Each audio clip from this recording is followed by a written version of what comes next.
Meegan Brotherton from Safe Communities Foundation. Safe Community Concept is an internationally recognised evidence-based best practice model for addressing community safety issues at a local level.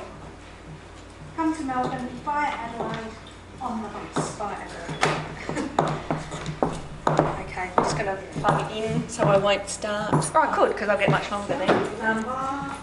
So I'm going to say, going last, I'm probably going to cover lots of the things that have already been said. We're going to talk a little bit about the Australian Safe Communities Foundation and our relatively new process around Pan-Pacific designation. But I guess I wanted to start, and whilst the picture won't be up there, I'll talk. I've stolen an African proverb, which is if you want to go fast, go alone, and if you want to go far, go together. And I think that's really good and really recognises, I guess, the safe communities concept about working in collaboration. So, okay. So the Australian Safe Communities Foundation was established in 2004. So as Mark suggested earlier, he invented the Victorian Safe Communities Network probably 96 or 94. 96. And I chose this version of the Australian map because it doesn't have the borders on it. All right. So when we started to establish the foundation, it was very much a state v state, or the people that were trying to set it up said, well, it's not about state, it's the national foundation, and people actually struggled with that concept, so I chose that one specifically.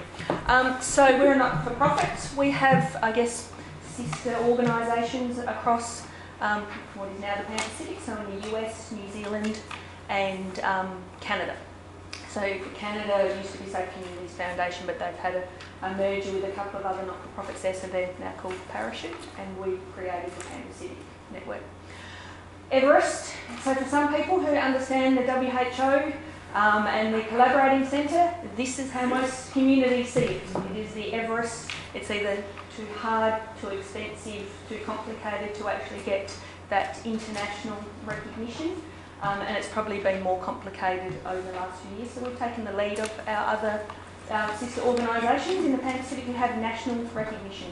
We don't see it as a that one or the other. We actually see it as leading into the international. So I've decided we'll call it base camp. So you can get there, you can get the recognition, but yeah, it's your choice then whether you continue to the top for the international one. Right, so anyway, now see some of my holiday snaps from the last few months. So there's lots of road signs and criteria and indicators and all those sorts of things in safe communities. Sometimes the signs don't, the direction isn't always where you think you're going to end up with safe communities or some of the projects. But I'll just go through some of the indicators. So the first one is leadership and collaboration. So these are now photos from Bangladesh. So it doesn't matter where you are in the world or where you have your meetings, as long as your community has that leadership around safety. That's the first indicator for what Pan-Pacific recognition. The next one is about priority setting, and that's demonstrating that you're targeting the high risk and vulnerable groups and gathering the local data. So this is a group that actually recognised young people being injured while mothers were busy doing the housework and those sorts of things. So they've created, I guess, what we call childcare within their community, where they're giving women the opportunity to be upskilled as well. This one, identifying, I guess, the issues in your area in Bangladesh. Drowning is one of the highest mortality rates for just above infancy, and so they've decided to educate their young people. They had an expert come in a number of years ago that they were telling me about. He came in for a conference and said, why don't you just fence all the ponds? If you've ever been to Asia and seen the amount of waterways, that was the expert version of what they should be doing. Their local solution is to educate and teach their young people how to swim. Data. So I don't want to hear anyone complaining in Victoria about not being able to access data with the Victorian Injury Surveillance Unit and those sorts of things. In Bangladesh, they go out and knock on doors every few months and ask. We've also got the issue of perception. This one was taken in New York on New Year's Eve. Does having that many police on the street corner actually make you feel any safer? They actually made me probably more concerned about what was actually going on. I thought I'd missed something, but they were just getting prepared for the celebrations.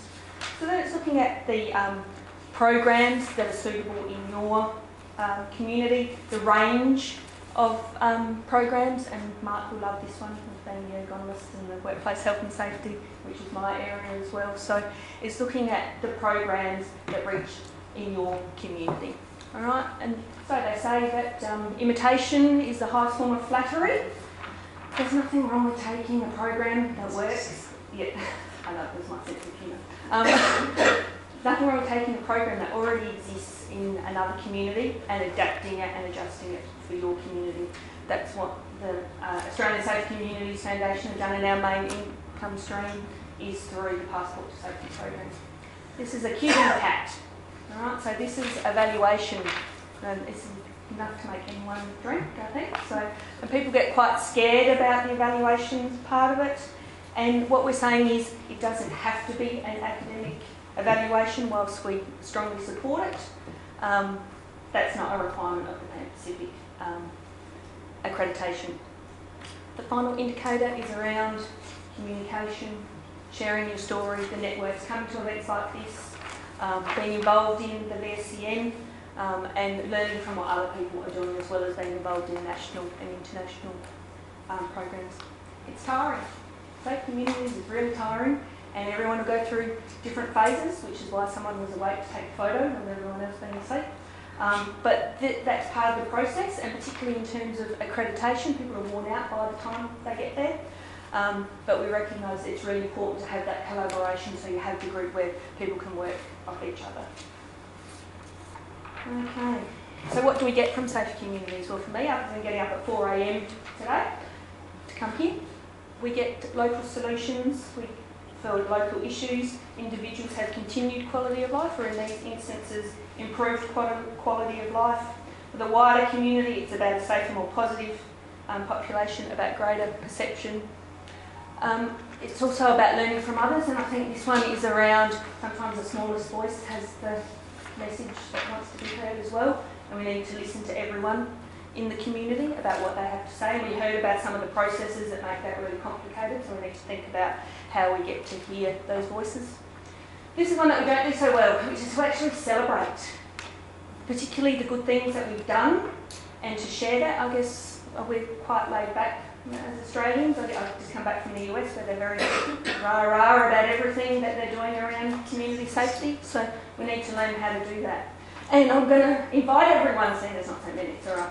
Moonee Valley are going to be the first community in Australia to receive the Pan Pacific accreditation in 2 weeks.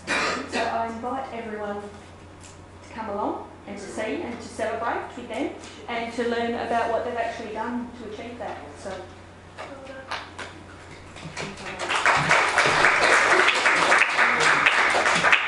Any questions for Meegan? No questions?